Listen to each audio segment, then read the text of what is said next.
If your WhatsApp videos are not downloading or not playing, and you're seeing the message that the file can't be viewed because something is wrong with it, don't worry.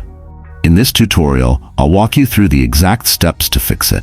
Let's jump right in. First, open your phone settings. Scroll down and find the section called Apps or App Management. Tap on it. Next, use the search bar at the top and type in WhatsApp. When it appears in the list, tap on it. Scroll a little, select Storage, and tap Clear Cache. This removes temporary files that may be causing the issue.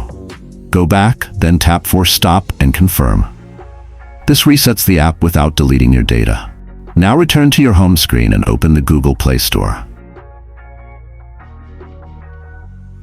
Search for WhatsApp again, and if you see an update available, go ahead and update it. Outdated versions can cause playback errors. After that, restart your phone. This refreshes your system and applies all changes. Once your phone is back on, open WhatsApp, head to your chats, and try downloading the video again. In most cases, the issue should be fixed. If you still get the same error, ask the sender to resend the video, because sometimes the original file is already corrupted before it reaches you. Hopefully, this solves the problem for you. Thanks for watching, and stay tuned for more helpful tutorials.